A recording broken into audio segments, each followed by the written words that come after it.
حبايب قلبي الله يعطيكم الف عافيه. اللغه الاوروميه زي ما ذكرنا لكم سابقا هي لغه من اللغات الاثيوبيه. هذه اللغه يا جماعه وغيرها من اللغات الكوشيه مثل اللغه الهوساويه او اللغه السواحليه، لغات كوشيه هذه تعتبر. هذه اللغات يا جماعه فيها حرف من الحروف، حرف صعب نطقه، فهمت علي؟ لازم الواحد يتمرس عليه. حرف اسمه حرف دا. دا مو دا، لا مو دا، دا. حلو. هذا الحرف يا جماعه حرف صعب. بعض الكلمات الاثيوبيه او الاوروميه اللي ننطقها دائما مثلا دا يعني سمن، او هندسه لها معنيين اللي هو يهرب او شجر الطلح. مثلا عندك لغا يعني صدق، او لغاتي يعني شرب المويه وكذا. في كلمات كثيرة يعني بالحرف هذا، فحاولوا مع الحرف دا طبعا، واللي يجيب الحرف اعملوا دوتو عشان تزبط الحرف معايا. يلا مع السلامة. دا Akam Naguma from Russia. Akam Naguma from Ukraine. Akam Naguma from Somaliland. Oromo. Akam Naguma from Guyana. Akam Fahima from Liberia. Akam Naguma from Japan. Akama Naguma from DR Congo. Akam Naguma from Sudan. Akam Naguma from Nepal. Akam Naguma, I'm from Ghana. Akam what? Akam Naguma from Bangladesh. Akam Fayuma from Uganda. Akam Nadua from Bangladesh. Akam Naguma from Nepal. Akam Fayuma from Uganda. Akam Fayuma from Nigeria. Akam Fayuma from Iraq. Akam Fayuma. yoo jaalatanis jibbitanis namni biyya kana bulchu Jawaar Mohammed jechuun. Jawaar Mohammed biyya kana ni bulcha. Jaalattee jibbitee Itoophiyaa namni bulchu Jawaar Mohammed qofaan isiniin jaa. Jawaar Mohammed amma duwwaan deengata dubbate san irratti namoonni hedduun komii kaasaa jirtan. Biyya tana irratti yaa'u marii godhuu qabnaa. waan jaamurratti marii jeebar marii goona marii namni na hojii mari'atu na jechuun eenyu gaa Dabratsiyoon eenyu maqaan Dabratsiyoonis ta'e Jaarmarroos ta'e namni na hojii dubbachuu barbaadan an qophiidhaa jee garuu kanatti namni wal qabatee maal jechuu jira. Jawaar Mohammed ammas qabsoo karaa nagaa jee Jawaar Mohammed woboo hiikkachiisuuf deema jee no gaafa waan tokko fudhadhaa yoo seenaa hin beekne yoo waan siyaasaa hin beekne firraa callisuu isin wayya jechuu isin galee Jawaar Mohammed gaafa woboo hiikkachiisanii woboon akka ammaa kanatti hin jabaanne ture. Woboon akka ammaa kanatti jabaattee akkanatti bakka gaafa sana hedduu miti. Akka ammaa kanaatti miti gaafa sana. Amma immoo namni ni hiisisaa jees hin jiru. Namni qabsoo karaa nagaa jees hin jiru. Biyya tana kufaatii biyya tana keessa jirtu tana marii godhuu qabnaa jee. Dhugaadhee an akka kiyyatti akkami waa'ee biyya tanaa kaasaa dhugaadha biyya tana hin jaalannu garuu waan tokko hubachuu qabdan. Biyya Itoophiyaa jedhamtu kana irratti eenyu jiraata? Namaa jiraata. Yoo namni jiraate biyyi jiraatti. Yoo namni hin jiraanne biyyi hin jiraattu. Sanifuu waa'ee waraana kana irratti waraanni kun lolli kun dhaabbachuu qaba. Wanni jeef Jawaar Mohammed lola kana irratti ijoollee xixiqqoo ijoollee Oromoo haadha jalaa saamamanii haadha jalaa butamanii ijoollee umrii 14 fi umrii 13 mana qaraatii barachaa jiru. Gabareen gabbee qotee buluu hin jiru. Gabareen waan qabu gabbee gurgurtee ol deebaa hin jiru. Namni waa bitataa hin jiru jechuudha sababa lolaa. Lolli yoo fudhanne Sooriyaadhaaf hin taane lolli. Sooriyaa keessatti amma gisee lola qofaa jira miti. Uummata qawwee fi qawwee qofaa walitti hafe. Uummanni nagaa baqatee dhume waan ta'eef. Saniifuu biyya tana namni kun akka jiraatuuf ilmaan Oromooti kan dirree waraanaa dhaqaa jiru xixiqqaa kana walitti qabee biyyiin fixaa jira jechuudha. Jawaar Mohammed baatii meeqa guutuu xiinxalee laalee sinigalee gaqqabee waan gammas godhee godhee laalee dubbate. Saniif Jawaariin qeeqaa giseetu warri mataan qulfii sheemidha. Sheem wallaahi nuti akka maakitti dhugaan maakii akkam jee Jawaar akkana jeettanii warri hedduu na gaafatan keessaa na barreessitan jecha.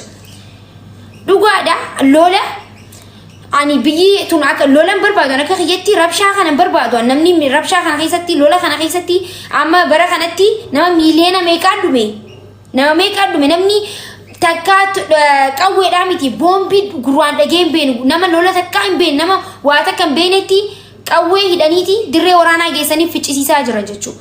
Waboon immoo leenjii ficcisiistee waa meeqa gooteeti. Nuti waboon ni jaalan warri laal dhaggeeffadha as biratti warri gabbaatanii nuti jaalmarroo jawaar jibbinee jaalmarroo jaalannaa wanni jiru kun hin ta'u. If gawweessaa jirta ifuu atuu Oromoo bikkan buutu. Isaan lameenuu ija tokkoonuuf. Isaan lameenuu dhaggeeffadha bilisummaa Oromootiif qabsaa'an. Isaan lameenuu jechuudha. Isini galee nuti gama jaalmarrooti gama jawaar wanni jaamu jiru jechuudha. Nuti warri jawaar jaalatus nuhi dhaggeeffadha. Warri qabsoo hidhannootis ta'e warri jaalmarroo jaalatus nuhi jechuudha. Nuti ka jaalannu warri gabbaatanii jawaar akkana jee jawaar akkana ta'e nu hattaallu deema maal warra akkana ittan kuni duba deebi'aati dubbachuun duratti dubbisa bara hubadha dhaggeeffadha dubbadha sanboota. Okay?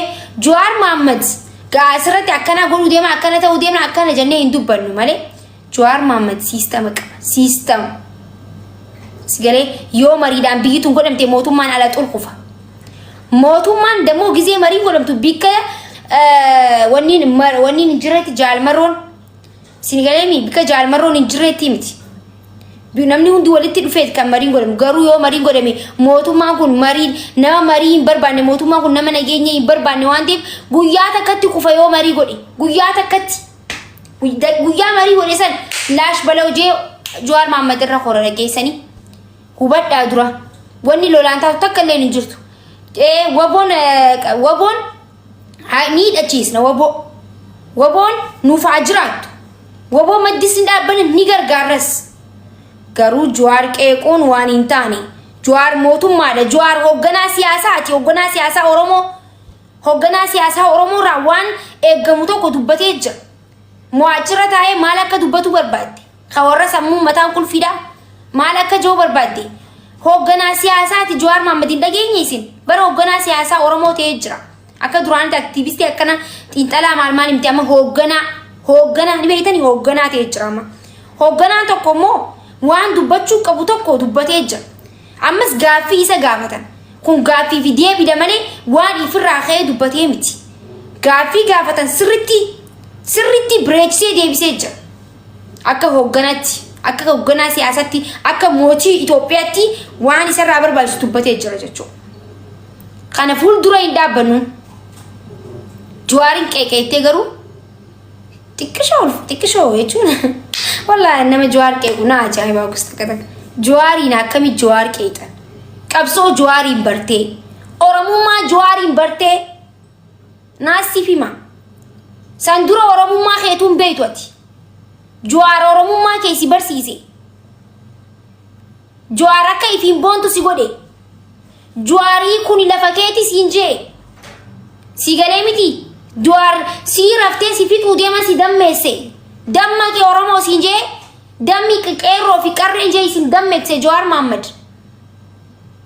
Sinigale silaa Jawaar Mohammed jiraachuu baatee warra innaasallafa fi innaasalla sheekha isa seentanii jirtanii. Okay? Ni dubbanna hedduu dubbanna yoo ni dubbanna jenna. Sinigale Jawaariin ifiin Jawaar akka ifiin boontan isin godhe akka ifiin dhaabbattan. Okay? Kana hubadhaa. Warri Jawaar qeeqan gabbaatanii warri amma maqaa isaanii yaamuun barbaadu kan Jawaar qeequ warra gaafa Jawaar Mohammed hidhame qeerroo mataa walitti qabuu dadhabe. Qeerroo mataa walitti qabuu dadhaban gaafa Jawaar hidhame qeerroo hiriira baasna jalgista qeerroon gamas fiitigista gamana fiitigista ganii duuti gista ganii hidhamti. Cinaa rubuu Jawaar Mohammed dalaguu warra dadhabeetu gabbee afaan isaa bana jechuudha. Jawaar Mohammed bar gaafa hidhame waa meeqa garree barnuti. Bakka Oromoon Jawaar Mohammed malee bilaash jennee jira bar.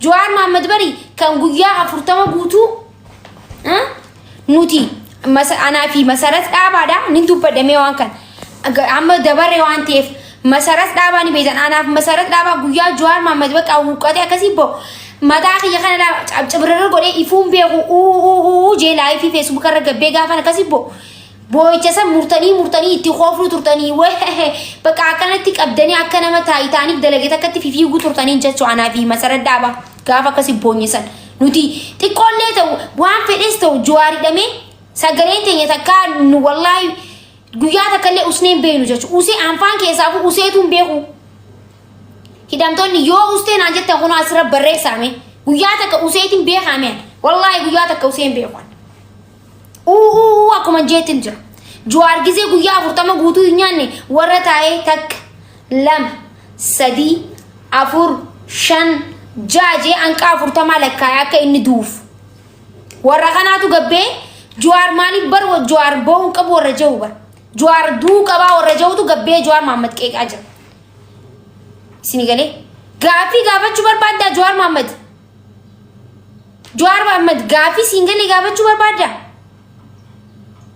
namni jajjabaan ni jira akka jajjabootti gaafachuu dandeessa asirra gabbaatee wusta libsiin hundi garuu Jawaariin qeeqaa Jawaariin dubbadda agzeetu xiqqishoo if duuba deebiiti akka oromummaa kan kee Jawaar si yaadachiise irraanfatiin silaa irra uummata sila shii keessa jirtaati si galeemi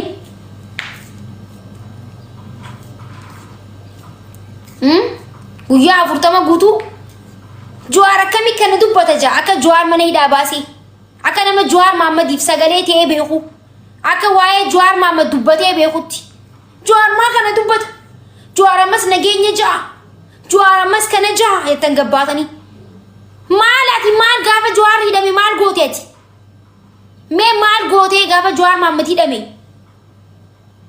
warra taa'ee du'a isaa eeggatu ture hundi afaan bana gabbee jiraachuun isaa warra isin gubu jechuu kan gabbee wallahi wabillahi nageefan aan takkitti keessan hin sodaadhu jechuu takkitti keessan aan takkaa nama hin sodaadhuan sini galee warri gabbee afaan banu warri Jawaar Mohammed jiraachuu hin qabu jiru diina keessan naft oromootti fudhatina diinatti fudhadhaa warra Jawaar Mohammed qeequ diinatti fudhadhaa naatu maakii orroo anaatu sinin jee ana maakitiin sinin jee warra gabbee Jawaar qeequ jiru kana Jawaar duu qabaa jiraachuu hin qabu warra jawurraa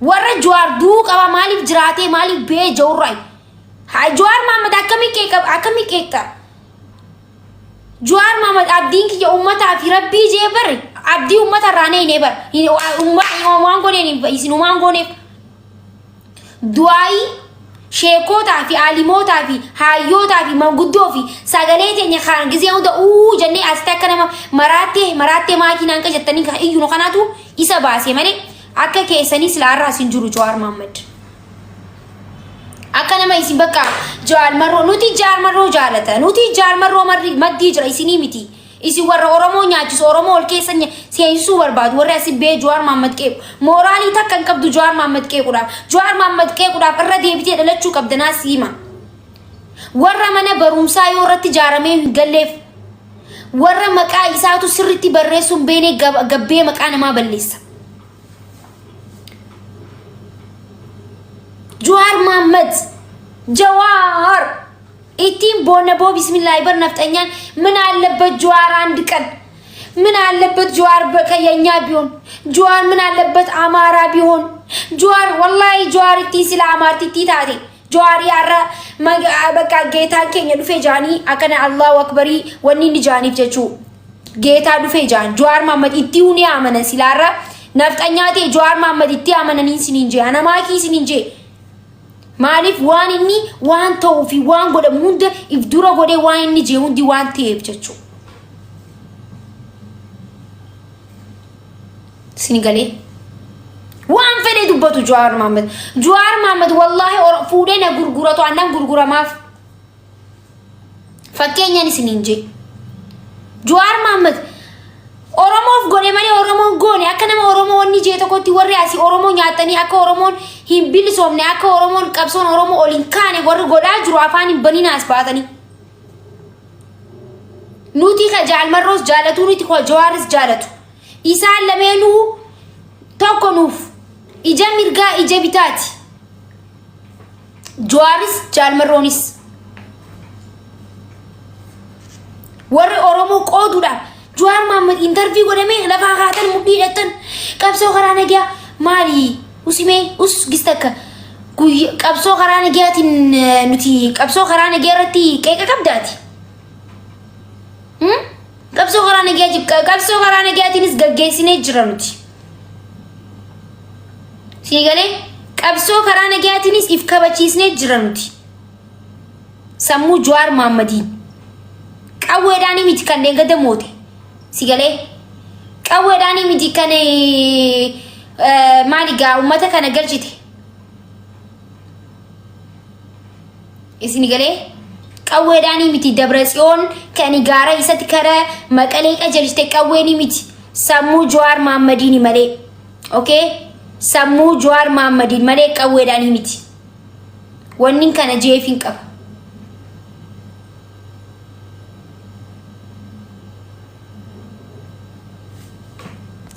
An komantii keessa ilaalaan jiran.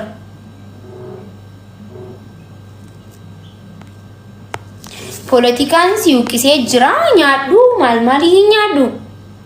Gara yaabada garaa nyaadhu kanaan jettu ati garaadha. Wallahi garaa akkuma si arge akkuma si xiinxalee kan barni xiinxalaani.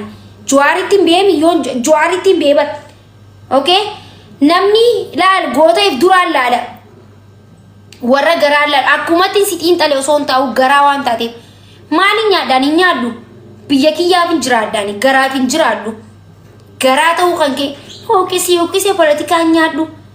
Haa huuqqanni bireedaa baraan warra fiigeetu diina jalaan baane asii nyaadhu ila nyaadha.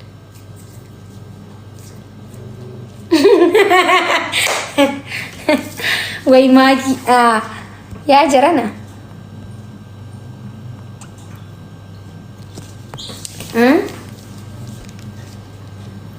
Sanifuu Jawaar qeeqneettanii xulxulin jeena yoomillee miila Jawaar Mohammediin keessa wallahi miila isaa nagarriisin. Miilli Jawaar Mohammediin naa bareedu keessa Allahu Akbar.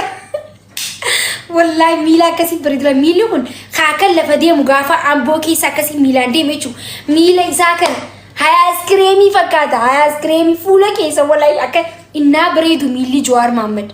Innaa bareedu Allahu Akbar. Namni bar wallahi amaarri miileenni meeqa walitti cafallaqamu bar Jawaar Mohammediin gaanii naftu takkittiin isaanii innaa bareedu miila isa. Way miila Jawaar Mohammediin innaa bareedu ayaaskireem fakkaata wallahi bareeda kan ispaaltii kana ragisee akkatti amboo keessa deemu laal. Miila dila san keessa miila kuma deemu san keessa kanuma Jawaar tokko kaameera rabbii mul'ata bu.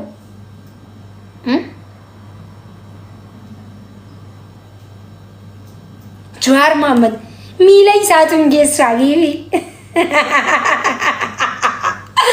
Ambar koofla diiddaman beekaa koofla laaqqishnaa isiniif koofla.